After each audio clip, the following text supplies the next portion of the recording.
Before coins were produced by machines and automation, they were hammered out by hand. And during this time, the biggest coin produced in England was the triple unit, valued at 60 shillings or valued at £3, depending on how you look at it. That was back, of course, in the reign of Charles I in 1642, 1643. Fast forward to 2020, and the value is completely different from how it was in those original days of the triple unit. And I have been very, very privileged at the recent Orlando coin show to be able to spend some time with Steve Hill and Sovereign Rarities to take a look at the triple units that they have currently for sale. It's pretty unusual to get so many of these amazing coins in one place to be able to look at. As I say, these are all for sale, so if you happen to want a triple unit for your collection, then please contact Sovereign Rarities, and they will be very pleased to sell you one of these fabulous coins. So you can see here, Charles I, and the triple unit was always identified by the King Charles I, holding up a sword and an olive branch, signifying his wish for peace rather than war. And they vary in mints. Some were produced in Shrewsbury, some were produced in the Oxford Mint. The legend on the reverse can appear in either 3 lines or 2, depending on when they were produced. For the coins produced at the Oxford Mint, there were slight design differences in each of the years that they were produced. And if you do want any further information on any of these coins, please go to the Sovereign Rarities website, where you can look them up by type and read all the detailed information about them. If you freeze frame this video, you may very well see some of the detail that you're after, looking at the cards which go along each one of these coins. But they've got magnificent presence. I mean, if you think these coins are incredibly old, and they are the largest British hammered gold coin.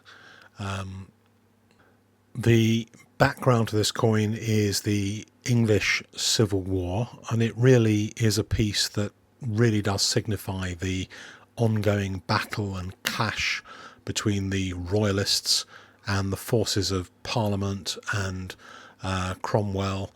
And there really aren't very many of these coins around, and it was only made over a 3-year period. It was a time when the King Charles I, wanted to get these coins produced, and he moved the mint to Oxford, where it was at the New Hall Inn in Oxford. During that time, the King lived at Christchurch, and the Queen was living at Merton College.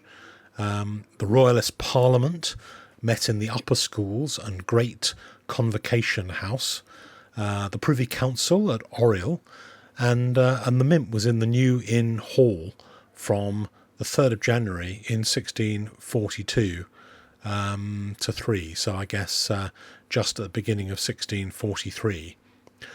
So what we've got is a pretty magnificent coin.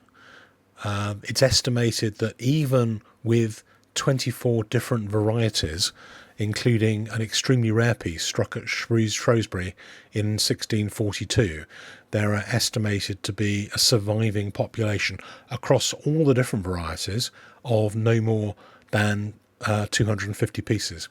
So 25 different combinations of pattern and 250 pieces. So it's a pretty awe-inspiring coin, really, which when it came out was twice as big as any previous gold coin produced in Britain before. So it's a bit of a a propaganda piece. It was done for a reason, because of this struggle between the royalists and the parliamentarians, and so it's a pretty interesting coin, really.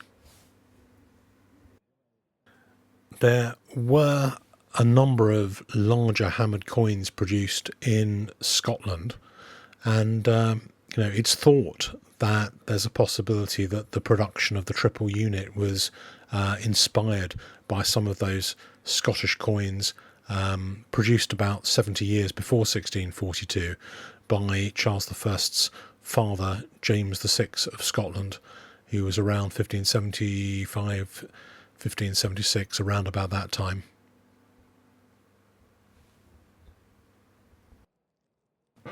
According to Steve Hill, the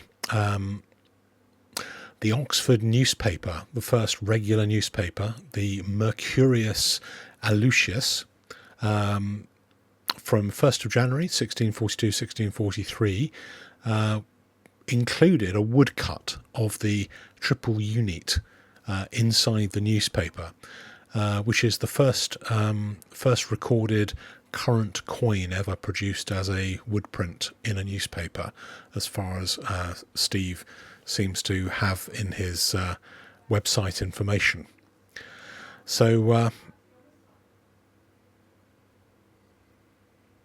all these 1642 dated coins were apparently produced between mid-February and April that year. So very, very short run. And what stopped the production of the triple unit? Well, it was thought to be the Great Fire of Oxford, because in 1644, when the production of the triple unit stopped, there were only 3 recorded reverse types for that year. So I think probably the fire kind of put pay to the production of this very large propaganda coin. If any of you guys are hot on Latin, you'll probably have already read and translated the text on the obverse and reverse of this beautiful coin. If you're not, let me tell you, the obverse legend translates as Charles, by the grace of God, King of Great Britain, France and Ireland. And on the reverse, there is an outer and an inner legend. And the one on the outside translates as "Let God arise and let his enemies be scattered," and the one on the inside translates as "The religion of the Protestants, the laws of England, and the liberty of Parliament." So there you have it. A pretty amazing coin, produced in very small numbers, or at least surviving in very, very small numbers, unless somebody happens to find some hidden hoard of triple units. I'm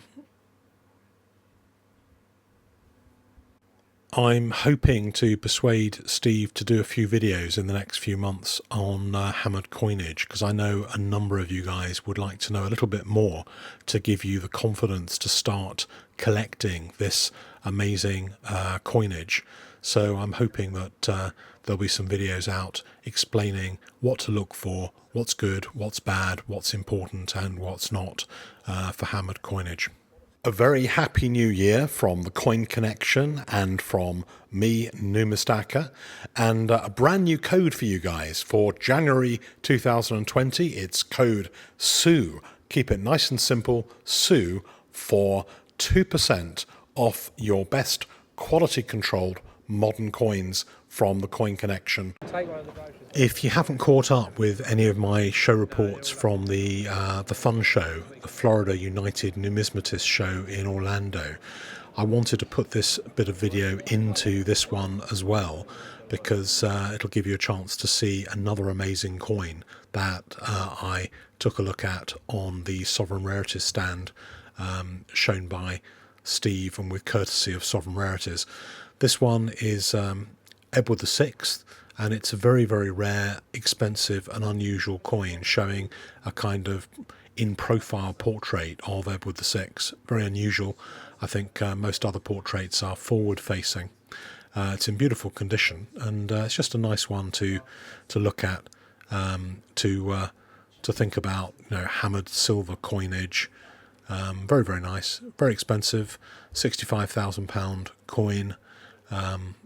Very, very rare, of the highest rarity, as they say in the coin business, and certainly Not one that most of you guys will probably be able to have in your collection, but if you do have a little space for an Edward VI coin in 1547, it's a 1 shilling pattern coin, then Sovereign Rarities may have the one for you.